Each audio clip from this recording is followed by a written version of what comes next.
Saint Paul के marquis, गर्व, प्रतिष्ठा के प्रति लगाव और चेतना की धीमी मुक्ति। सेंट पॉल के मार्क्विस की आत्मा का साक्ष्य स्वर्ग और नरक के दूसरे भाग में प्रस्तुत किया गया। सामाजिक गर्व, स्थिति के प्रति लगाव और शक्ति और प्रतिष्ठा पर आधारित पहचानों को छोड़ने में कठिनाई के प्रभावों का स्पष्ट विश्लेषण प्रदान करता है। उनका वर्णन दिखाता है कि मृत्यु तुरंत इन मानसिक संरचनाओं को भंग नहीं करती, बल्कि उन्हें सीधे चेतना के सामने लाती है। सेंट पॉल के मार्क्विस बौद्धिक स्पष्टता और संरक्षित स्मृति के साथ प्रकट होते हैं, लेकिन नैतिक पीड़ा की स्थिति में वह स्वीकार करते हैं कि उनका जीवन, नाम, स्थिति और सामाजिक श्रेष्ठता के मूल्यांकन द्वारा बहुत प्रभावित रहा है। आध्यात्मिक स्तर पर, जहां शीर्षक और बाहरी पदानुक्रम मौजूद नहीं होते, यह पहचान अर्थ खो देती है, गहरे खालीपन और आंतरिक भ्रम को उत्पन्न करती है। आधुनिक गहन मनोविज्ञान इस स्थिति को समझने में मदद करता है। जब व्यक्तिगत मूल्य अत्यधिक बाहरी मान्यता द्वारा समर्थित होता है, तो उस समर्थन के खोने से पहचान का संकट उत्पन्न होता है। आध्यात्मिक स्तर पर यह संकट तीव्र हो जाता है, क्योंकि चेतना अपने आत्मसम्मान को बनाए रखने वाले प्रतीकों के बिना खुद को देखने लगती है। दुख उस छवि और व्यक्ति के वास्तविकता के बीच के टकराव से उत्पन्न होता है।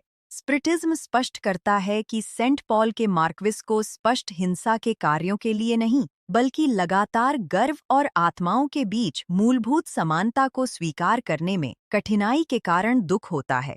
नैतिक दर्द तब उत्पन्न होता है जब चेतना यह महसूस करती है कि उसने एक स्थिति बनाए रखने के लिए अधिक जिया है, बजाय आंतरिक स्थायी गुणों को विकसित करने के।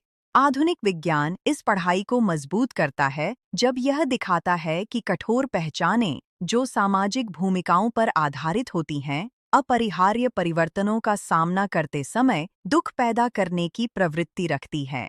मानसिक स्वास्थ्य के लिए पहचान में लचीलापन और आंतरिक मानदंडों के आधार पर अपनी मूल्य को फिर से परिभाषित करने की क्षमता की आवश्यकता होती है।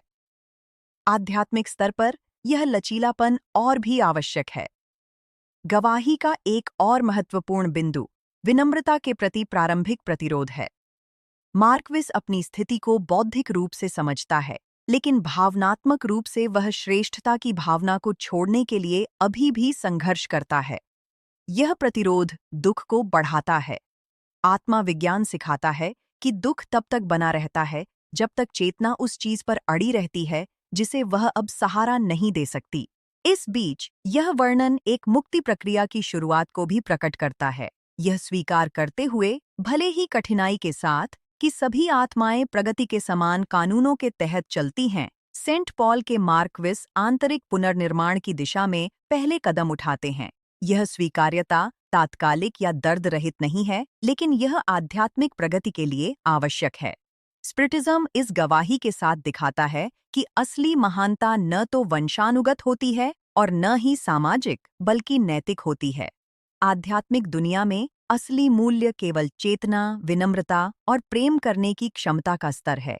जो कुछ भी चेतना में समाहित नहीं किया गया है, वह शरीर की मृत्यु के साथ खो जाता है।